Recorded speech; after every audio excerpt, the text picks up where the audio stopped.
ಗೊತ್ತಿದ್ದು ಮಾಡೋದು ತಪ್ಪು.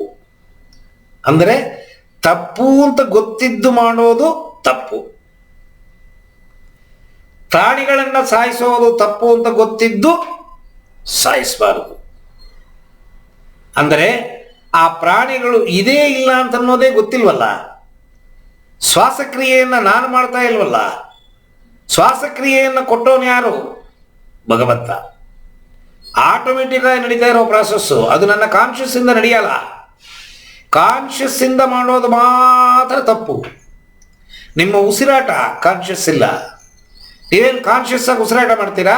ಇಲ್ಲ, ನಮಗೆ ಗೊತ್ತೇ ಇಲ್ಲ ಉಸಿರಾಟ ನಡೀತಾ ಇದೆ. ಗೊತ್ತಿಲ್ಲದೆ ನಡೀತಿರೋದು ಯಾವುದುವೇ ತಪ್ಪಿಲ್ಲ. ಮನೆ ಕಸ ತೆಗಿತೀವಿ, ಈ ಜೇಡರ ಬಲೆಗಳೆಲ್ಲ ಸೇರ್ಕೊಂಡಿರುತ್ತೆ. ಅದು ಏನೇನಿರುತ್ತೋ ಗೊತ್ತಿಲ್ಲ, ನಾವು ತೆಗಿಯೋವಾಗ ಎಲ್ಲ ಸತ್ತೋಗುತ್ತೆ, ಬಿದ್ದೋಗುತ್ತೆ, ಸತ್ತೋಗುತ್ತೆ. ಗೊತ್ತಿದ್ದು ನೀವೇನು ಮಾಡಿದ್ರಿ ಖಂಡಿತವಾದ ಅದರ ಪರಿಣಾಮ ನಾವು ಅನುಭವಿಸ್ಲೇಬೇಕು. ಸೊ ಅದಕ್ಕೂ ಜೀವ ತಂದಿದೆ, ಅದಕ್ಕೂ ಮನಸ್ಸು ಅಂತಂದಿದೆ. ನೀವು ಕೊಡುವ ಹಿಂಸೆಯಿಂದ ನೋವಾಗುತ್ತೆ. ಅದಕ್ಕೆ ನೋವಾಗುತ್ತೆ ಅಂತ ನಂಗೆ ಗೊತ್ತಿದೆ, ಮಾಡ್ತೀನಿ. ಪ್ರಾಣಿಗಳು ಸತ್ತೋಗುತ್ತಿಲ್ಲ ಅಂತ ನಾನು ನನ್ನ ಪ್ರಾಣನ ತಗೊಂಡ್ಬಿಟ್ಟಂದ್ರೆ ದೊಡ್ಡ ಪಾಪಕರ್ಮ ಅದು. ನಾನು ಆಡೋ ಉಸಿರಾಟದಿಂದ ಲಕ್ಷಗಟ್ಟಲೆ, ಕೋಟಿಗಟ್ಟಲೆ ಕ್ರಿಮಿ ಕೀಟಗಳು ಸಾಯ್ತಾ ಇದೆ, ನಾನು ಅದನ್ನು ಸಾಯಿಸೋದಿಲ್ಲ ಹಾಗೆ ಅಂದ್ಬಿಟ್ಟು ನೀವು ಮೂಗು ಹಿಡ್ಕೊಂಡ್ಬಿಟ್ರೆ ನಮ್ಮ ಪ್ರಾಣ ಹೊರಟೋಗುತ್ತೆ. ನಮ್ಮ ಪ್ರಾಣ ಹೋದರೆ ಸೂಸೈಡ್. ಅದು ಸೂಸೈಡ್ ಮಾಡ್ಕೋಬಾರ್ದು, ದೊಡ್ಡ ಪಾಪಕರ್ಮ ಸೂಸೈಡು. ಸೊ ಇದು ನಮಗೆ ಗೊತ್ತಿಲ್ಲದೆ ನಡೀತಿರುವ ಒಂದು ಕ್ರಿಯೆ. ಸೊ ಇದಕ್ಕೆ ನಾವು ಹೊಣೆ ಅಲ್ಲ.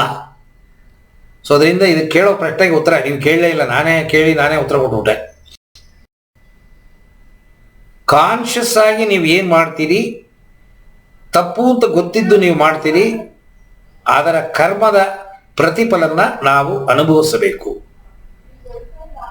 ಸೊ ಶ್ವಾಸಕ್ರಿಯೆ ತಪ್ಪಿಲ್ಲ. ಶ್ವಾಸಕ್ರಿಯೆಯಿಂದ ಸಾಯುವ ಕ್ರಿಮಿಕೀಟಗಳು ನಮ್ಮ ಕಾನ್ಷಿಯಸ್ ಇಂದ, ಅದು ಗೊತ್ತಿದೆ ಸಾಯತ್ತೆ ಅಂತ, ಅದು ಬಟ್ ನಮ್ಮ ಕಾನ್ಷಿಯಸ್ ಅಲ್ಲಿ ನಡೆಯಲ್ವಲ್ಲ.